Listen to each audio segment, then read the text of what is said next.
Hello, cloud gurus. One of the most popular ways to deploy Kubernetes in a testing and learning environment on a Windows desktop or laptop is to use MiniKube.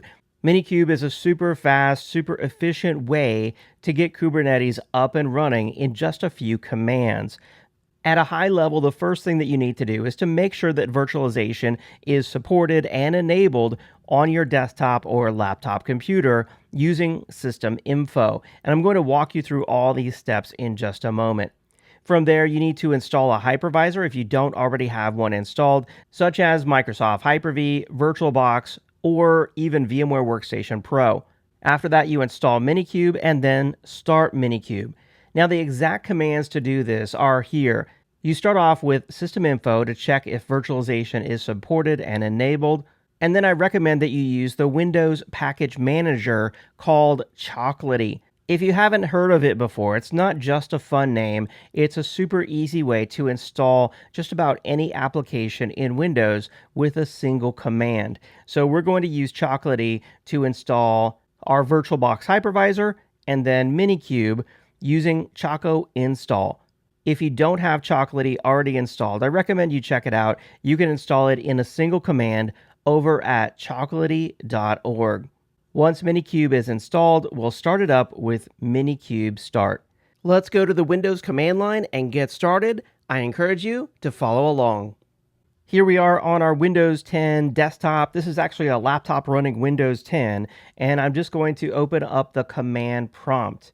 So here on the command prompt, we're just going to start off with system info, and this pulls out processor, Hyper-V, network information.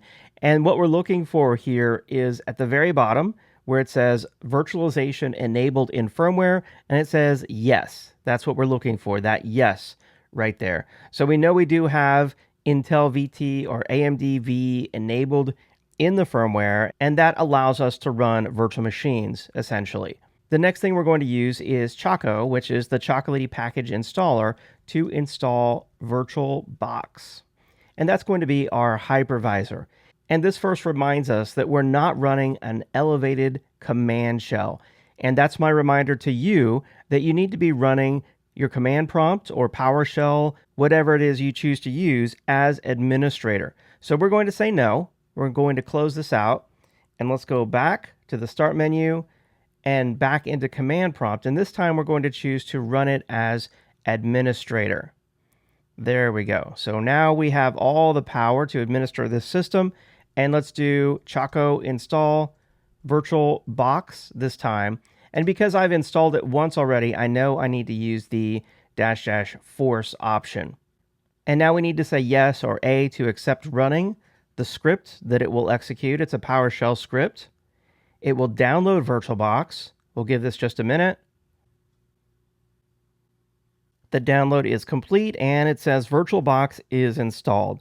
And of course, you could have also done that by downloading VirtualBox and using the graphical installer. Let's clear the screen, and now let's do Choco install MiniKube.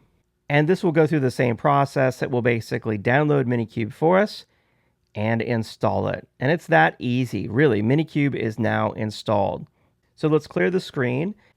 And next we'll run MiniKube start. And you can see here that it's creating a VirtualBox virtual machine with 2 vCPUs, 2 gigs of memory, and a 20 gig virtual disk. Now it says it's preparing Kubernetes 1.16 with Docker 18.09. And then we're pulling images and launching Kubernetes. We're waiting for the API server, the proxy server, the etcd service, the scheduler, and DNS, and then there we go. MiniKube has successfully started, and it tells us there that kubectl is now configured to use MiniKube. So Kubernetes control, or kubectl, was also installed along with MiniKube. Let's clear the screen, and then if we run kube control get nodes, you can see here we have a single node running. It's called MiniKube. Its status is ready. It is a master node, but in this case, it can also run our workloads, and it's running Kubernetes version 1.16. Then if we type Docker and run Docker, you can see we do have access here to the Docker command. And I should point out that it's not critical to be able to run the Docker client and talk to a Kubernetes cluster, but it's very common. If you're running Kubernetes workloads, most likely or most of the time, they're going to be Docker containers. And so it's nice to be able to have access to the Docker client that can talk to the Docker server that's running in the MiniKube virtual machine over in VirtualBox. However, if we type docker ps, you can see we get a nasty looking error. So how do we fix that nasty looking error? The Docker client should be able to communicate with the Docker daemon, but at this point it can't. Well, fortunately, MiniKube has a solution for us in this case as well. If we type minikube docker-env for environment, that's when we get this set of commands. And notice that these are Windows commands. But this command alone does not fix our Docker client to talk to the Docker server.